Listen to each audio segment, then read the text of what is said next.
Alhamdulillahirabbil alamin wal 'aqibatu lil muttaqin wala 'udwana illa 'alal zalimin wassalatu wassalamu ala sayyidil mursalin nabiyyina wa habibina wa qudwatina Muhammadin wa ala alihi wa sahbihi ajma'in wa ba'du.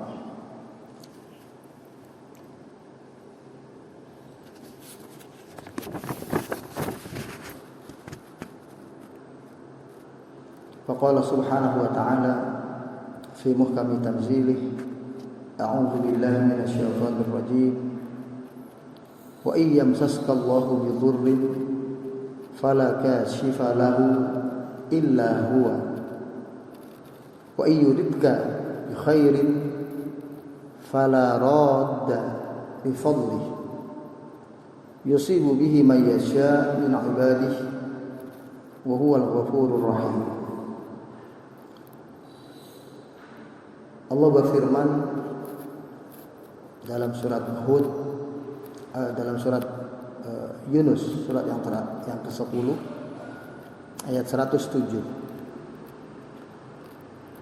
Wa iyyamsaskallahu bidhurrin, dan jika Allah menimpakan kepada kalian satu kemudaratan, satu hal yang buruk, satu hal yang berbahaya, fala kashifa lahu illa huwa, maka tidak ada yang bisa menghilangkannya, yang mencegahnya, yang membuat itu tidak ada kecuali hanya Dia sendiri. Wa yuridka bi khairin fala radda li fadli, dan sebaliknya ketika Allah menghendaki kepada kalian kebaikan, maka tidak ada yang bisa menolak kebaikan yang telah Allah pastikan akan kalian terima. Yusibu bihi may yasha' min 'ibadihi, dialah Allah zat yang memberikan sesuatu dalam bentuk kebaikan ataupun keburukan, dalam bentuk manfaat ataupun mudarat, dalam bentuk kenikmatan ataupun penderitaan. Dia berikan itu semua kepada orang yang Ia kehendaki di antara hamba-hambanya. Wa huwal ghafurur rahim, dan Dia adalah zat yang Maha Pengampun lagi Maha Penyayang. Ikhwati fillah, ayat ini kalau kita perhatikan adalah di antara ayat-ayat yang bersifat menguatkan tauhid kita, agar kita betul-betul punya sandaran, punya tempat berpegang, punya tempat perlindungan hanya kepada Dia, Allah Subhanahu wa ta'ala. Ketika Ia berfirman wa iyyamsaskallahu bidhurrin, maka sesungguhnya pengertiannya adalah yusubka bihi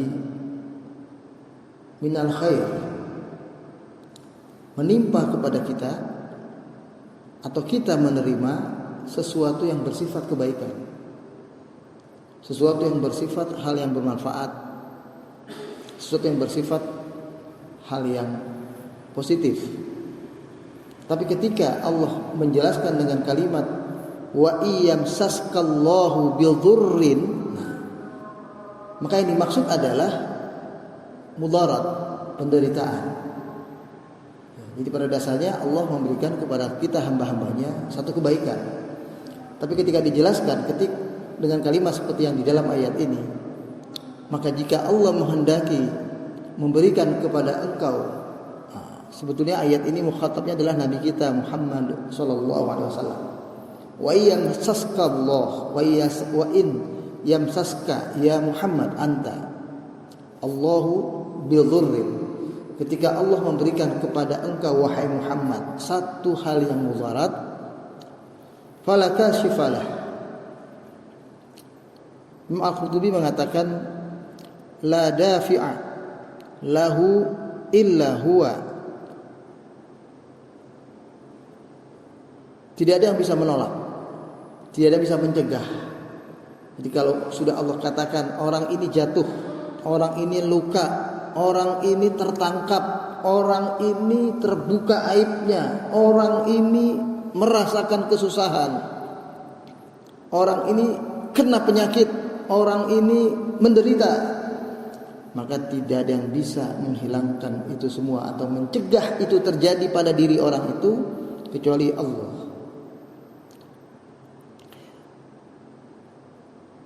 Kemudian ketika Allah mengatakan wa in yuridka bi khairin fala radda li fadlih, ay bi kulli ma arada minal khairi wasyarri,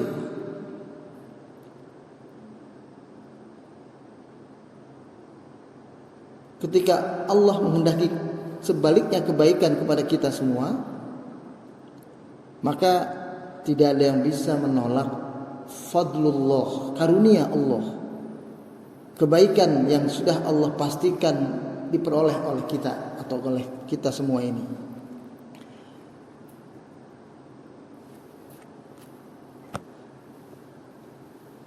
Kemudian kalimat man yasha min ibadihi wa huwal ghafurur rahim, orang yang ia kehendaki di antara hamba-hambanya, wa huwal ghafurur rahim, dan dia adalah zat yang maha pengampun. Jadi yang pertama ketika ia mengatakan man yasha, orang-orang itu adalah orang-orang pilihannya. Orang-orang itu adalah orang yang memang sudah ditunjuknya, ditentukannya, baik mendapatkan kebaikan, mendapatkan kenikmatan, mendapatkan hal yang bermanfaat, ataupun sebaliknya mendapatkan keburukan, mendapatkan penderitaan.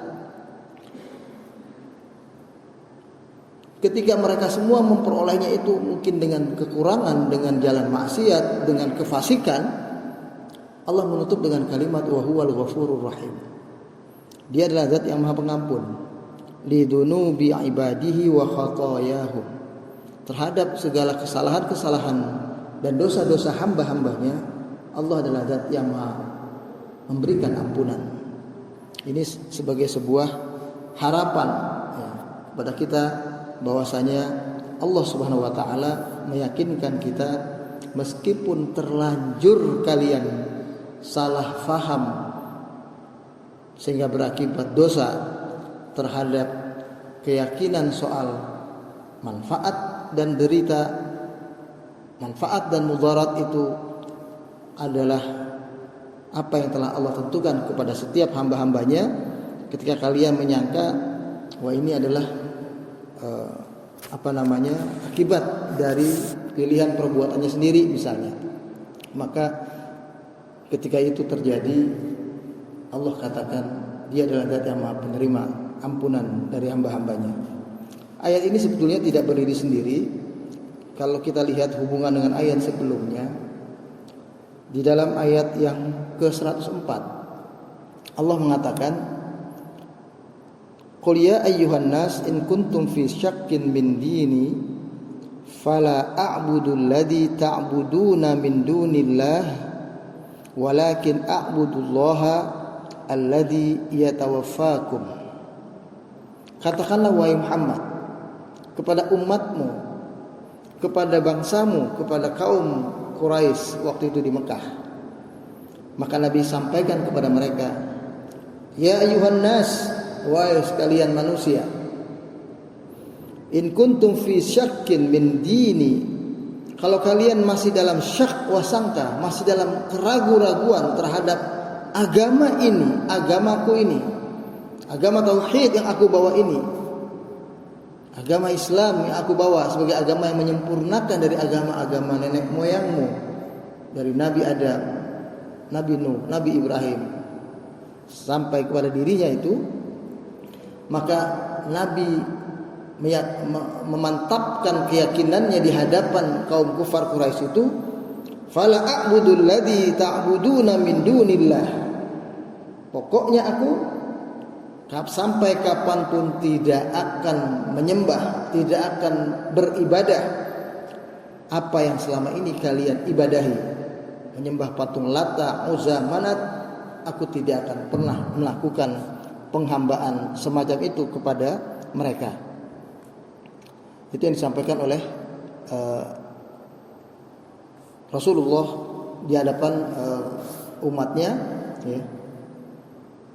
Jadi wa in kuntum fi syakkin min dini, maksudnya adalah wa in kuntum fi raibin min dinil Islam alladzi ad'ukum ilaih, kalau kalian punya keraguan kepada agama Islam ini yang aku diperintah Allah menyeru, mengajak kalian, berdakwah kepada kalian supaya kalian kepada Islam ini, itu yang disebut dengan wa in kuntum fi syakkin min dini, maka Rasulullah mengatakan fala a'budul ladzi ta'buduna min dunillah minal awthanil lati la ta'qil, maka aku pastikan diriku tidak akan pernah mau beribadah kepada sesembahan yang kalian sembah itu, karena sesembahan yang kalian sembah itu adalah berhala-berhala yang tidak berakal, berhala-berhala yang tidak bisa memberikan manfaat dan mudarat apapun.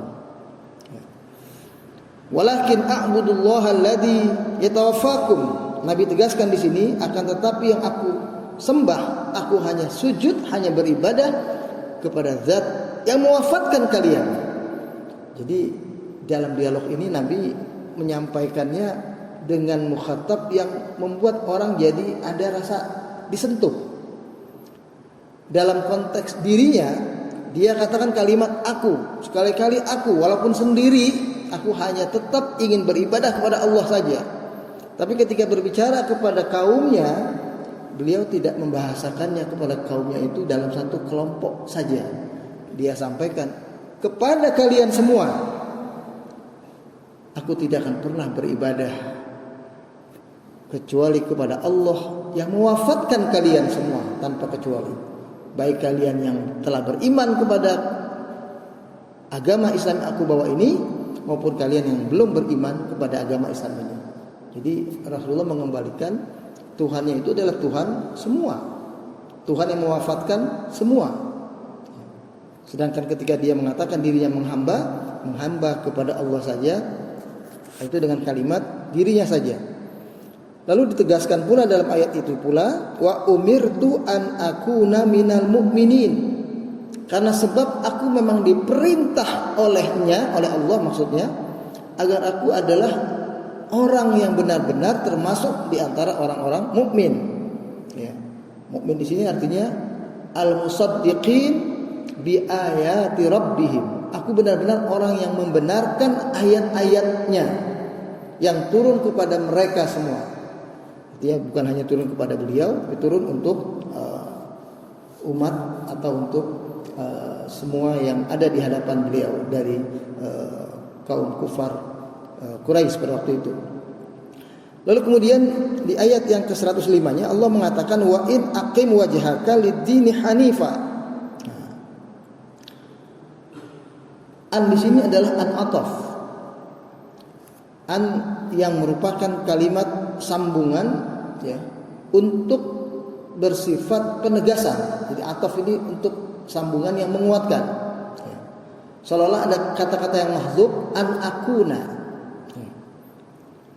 Wa an aqim. Kalimatnya dalam bahasa Arab bisa disebut wa aqim wajhaka. Tegakkanlah dirimu. Ya. Tapi ketika disebut wa an aqim, aku sendiri, itu begitu. Dapat perintah dari Allah, aqim wajhaka lid-dini hanifa.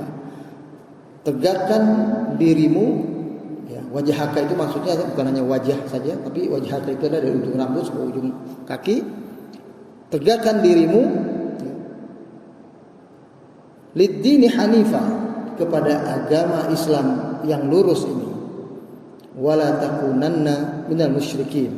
Dan kalian dan engkau, maksudnya Nabi Muhammad ini, jangan menjadi orang-orang yang musyrik.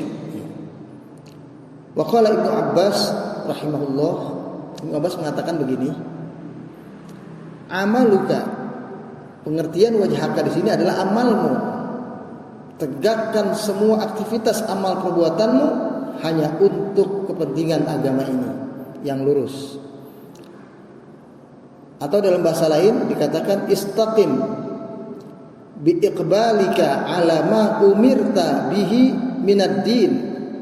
Luruskan ketaatanmu dalam beribadah ini hanya kepada apa yang engkau diperintah oleh Allah melakukan ketaatan di dalam agama ini. Itu pengertian wa an aqim wajhaka lid-dini hanifa.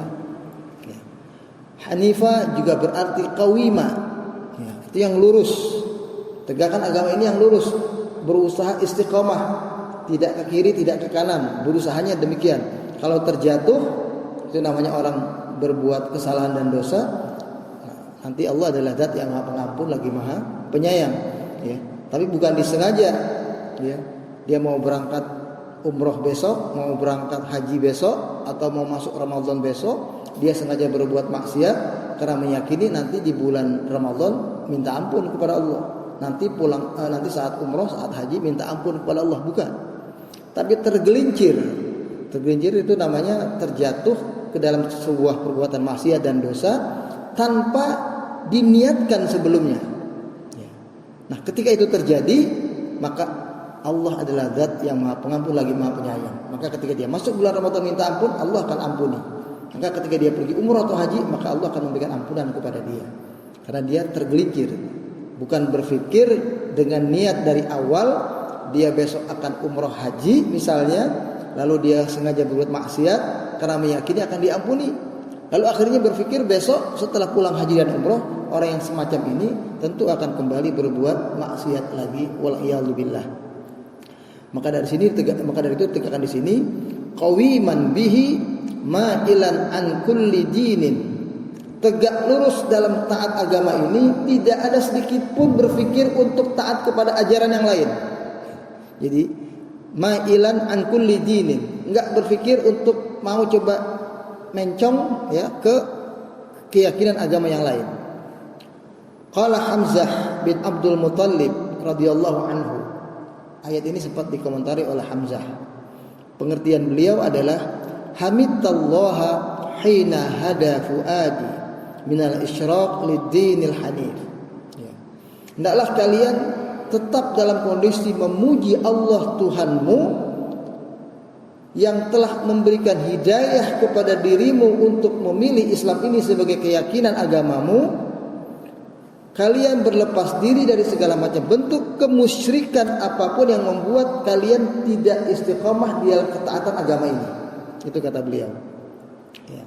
Nah, itulah yang disebut dengan kalimat di ayat yang ke-105, wa in aqim wajhaka lid-dini hanifa wa la takunanna minal musyrikin.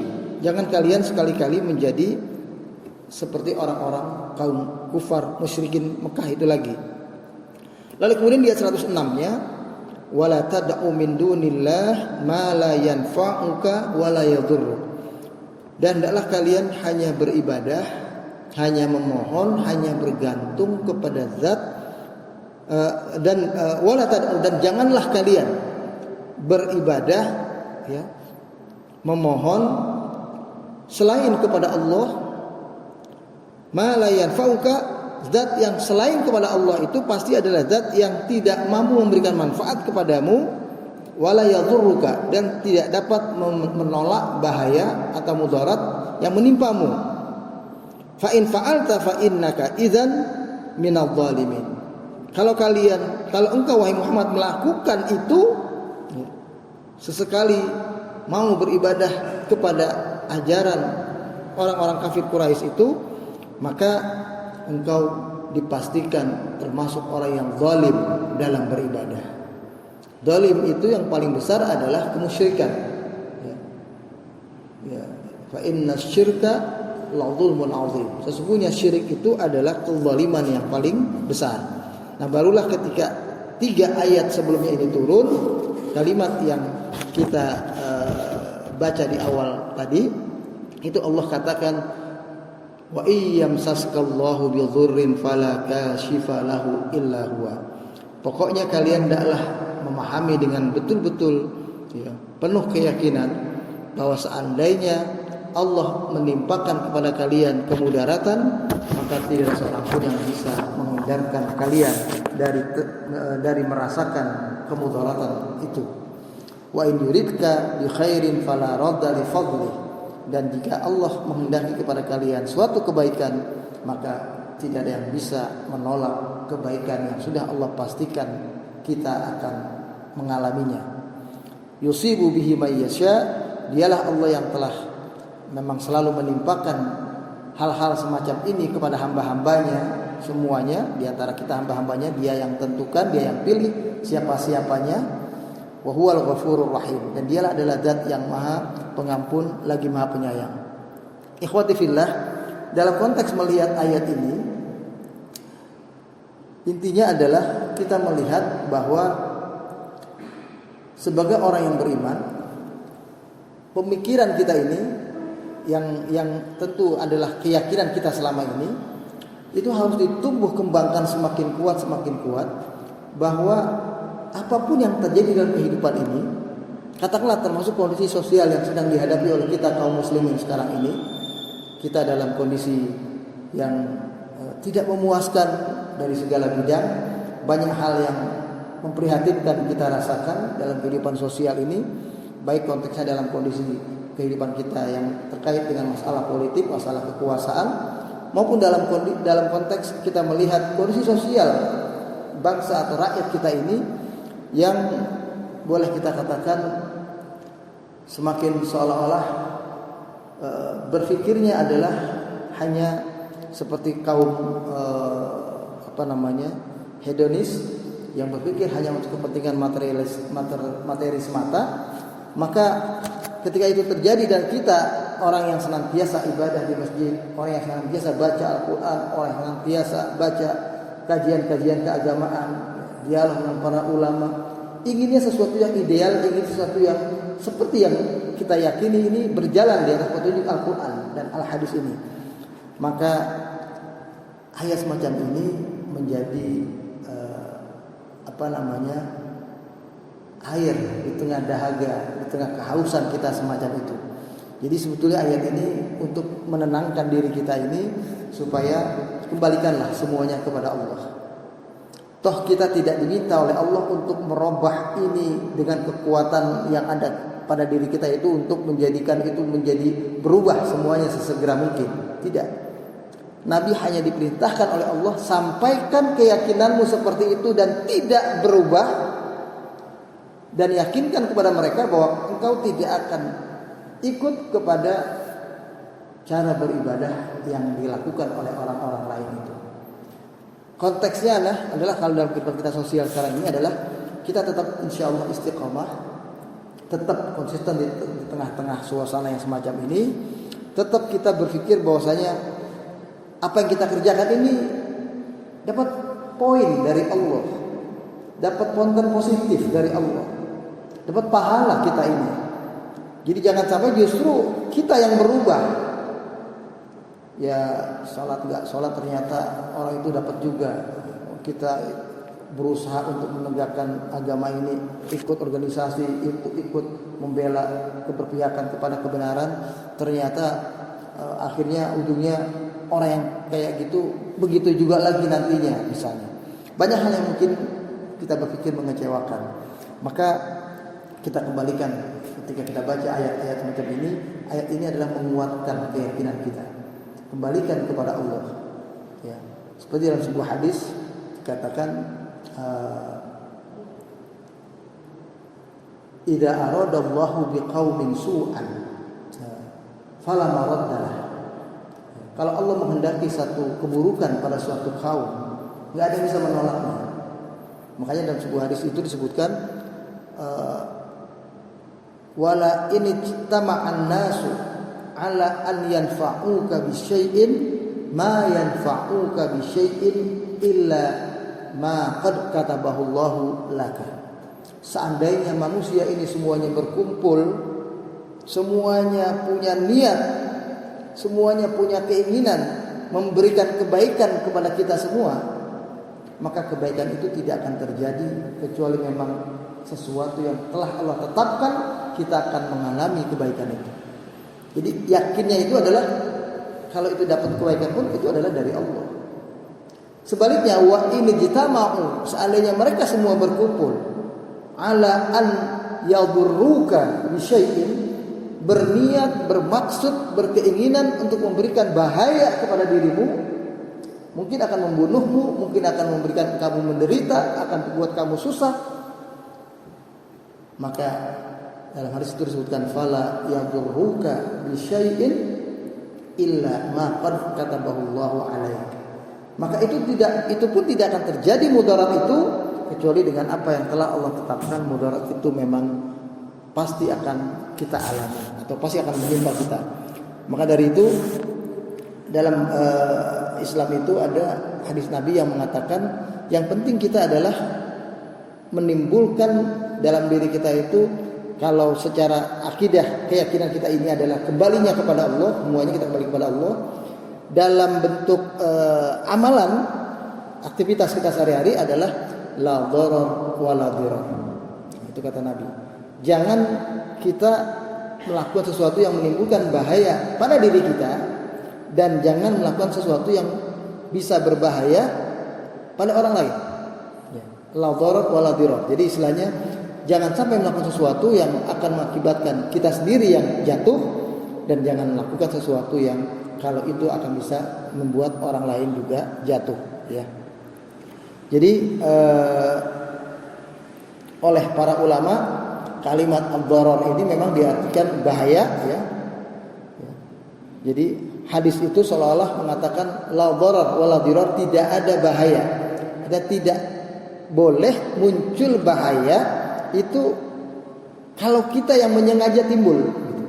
Tapi kalau bahaya itu muncul, mudarat itu muncul karena perbuatan orang lain yang akhirnya membahayakan kita kembalikan itu kepada Allah Subhanahu wa taala. Yang penting kita sendiri tidak berkontribusi dalam menimbulkan bahaya itu sendiri yang akan menimpa kita.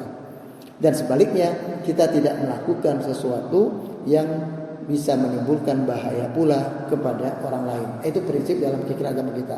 Nah, ini makanya dalam konteks apapun, termasuk masalah COVID, ya, masalah penyakit, ya, masalah apapun yang terjadi sekarang ini, sifatnya bagi kita kaum muslimin adalah seperti itu. Kita tidak akan menimbulkan bahaya pada diri kita dan tidak akan menimbulkan bahaya itu pada orang lain. Termasuk dalam hal-hal yang terkait dengan tadi yang kita lihat dalam kacamata melihat kehidupan sosial kita sekarang ini. Jadi yang terpenting adalah jangan ulah kita yang membuat penderitaan itu muncul. Nah, kita tetap istiqomah dengan agama ini, tetap kita berusaha melaksanakan kewajiban-kewajiban kita, tetap dengan kegiatan kita di masjid, kegiatan kita ngaji, beribadah semestinya sebagaimana yang disyariatkan.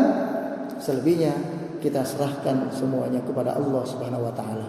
Karena kewajiban kita adalah hanya diminta seperti yang tadi pesan Allah kepada Nabi, ya, yang akhirnya tetap mengatakan fala a'budul ladzi ta'buduna min dunillah walakin a'budullaha alladzi yatawaffakum. Aku tidak akan pernah sekali-kali beribadah kepada apa yang kalian ibadahi. Aku hanya mau beribadah kepada Zat yang bisa membuat kalian mati.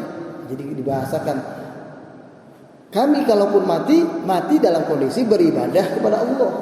Tapi kalian seandainya mati, dimatikan oleh Allah Tuhan kami juga, tapi kalian dalam kondisi tidak beribadah kepada Allah. Nah, itu diyakini bahwasanya akhirnya kita semua mati, dan kita orang beriman mati akan kembali kepada Allah Subhanahu wa taala. Seperti itulah wa umirtu an akuna minal mukminin. Seperti itulah aku diperintah oleh Allah supaya tetap menjadi orang mukmin yang di atas kebenaran ini. Inilah barangkali para jemaah sekalian yang bisa saya sampaikan dalam kaitan dengan ayat surat Yunus ayat yang ke-107, yang sekali lagi tadi sifatnya adalah untuk memberikan tambahan kekuatan kepada kita semua di tengah katakanlah kondisi sosial kehidupan yang membuat umat kadang-kadang terus mengelus-ngelus dadanya, prihatin, sedih, lihat lagi begitu, belum selesai yang satu muncul lagi yang lain, ya. Katakanlah kondisi sosial kita ini selalu kayak ada kondisi sosial yang seperti itu, dimunculkan hal yang lain, ya, untuk menghilangkan kita dari fokus kepada satu hal, ya. Tadinya orang berpikir tentang masalah kemungkaran yang terjadi dalam kekuasaan, ya, misalnya.